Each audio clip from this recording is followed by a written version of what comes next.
Bulimia are two disorders that affect thousands of people, mostly young women and teenage girls. But it's not only the victims of these disorders that are affected. It's also everybody who surrounds them and who cares about them. Philip Gross's poem tells the story of an anorexic girl through the eyes of her lover, The Wasting Game, by Philip Gross. I'm fat. Look. Fat. Yes, and the moon's made of cheese. That chunk she won't touch in the fridge. Dried, creviced, sweating in its cold, like someone with a killing fever. Half a scrape of Marmite sandwich, last night's pushed aside potatoes, graying like a tramp's teeth. Crusts. Crumbs are a danger to her. So much orbiting space junk that's weightless only for so long. Burn it up on your entry. Burn it! Burn it! So she trains with weights. She jogs. She notices if the sky were falling. Curled like a lip, a crush dries in the bin. The supermodels, come on, don't touch. Sneer for the camera. Desire, caught, tease. Time and again, till all the want runs dry, and there's only this rictus, a cat raping its claws down the arms of a chair.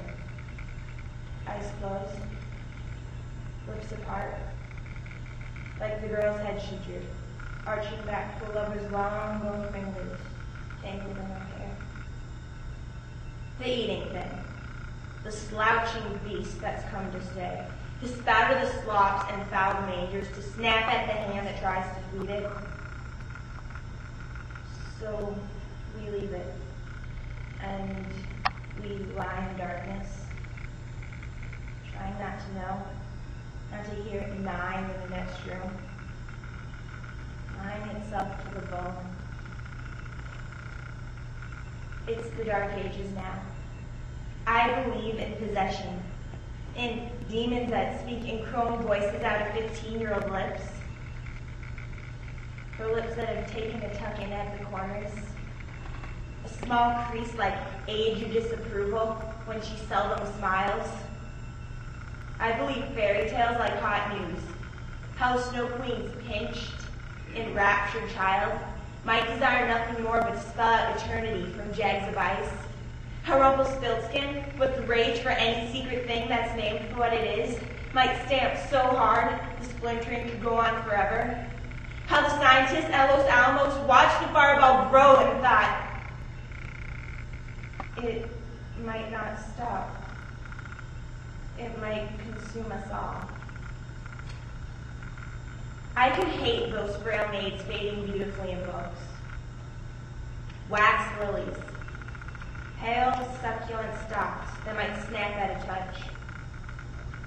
The bird dropping the blood in a lace-bordered handkerchief, like the monstrance on a nuptial sheet. A consummation most devoutly wished by death. The maiden turns, in woodcuts from another age of plagues, to his knuckle-bone touch, half smiling. The consumptive turns on her lace-bordered pillow, weakly and away from any warmth of flesh, as if stung.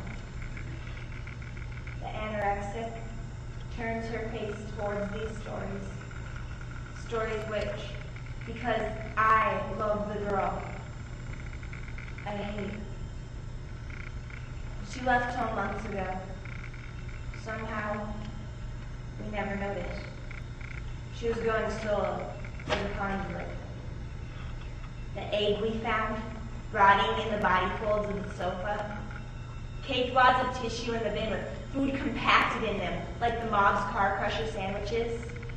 Potatoes spirited away with one pass of the bag-wristed sweater she draped on her bones.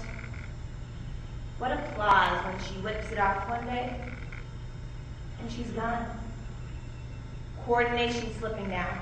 Cut out. Fraud! Fraud!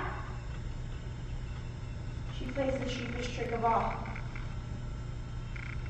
Choose money tap water, 60 paracetamol. She tries hissing herself off stage. Drip, drip. Those stripped twigs of her fingers, ivy torsons in the wrists, 2 spikes bandaged to drip in her veins. Step sunk at 15. She's been old for too long. Always cold in her matte blacks, always in some sort of mourning. Mulch like leaf mold, mushroom breath, stink smelling. She's a question. Can you love this? Can you sit and watch the hours dissolve in the drip of power flax and glucose, clear as rinsing from bare twig tips when the downpour's gone? They're trying to wash the river in her blood. They're on the phone with the poisons unit. The readings aren't clear. Nothing's perfect.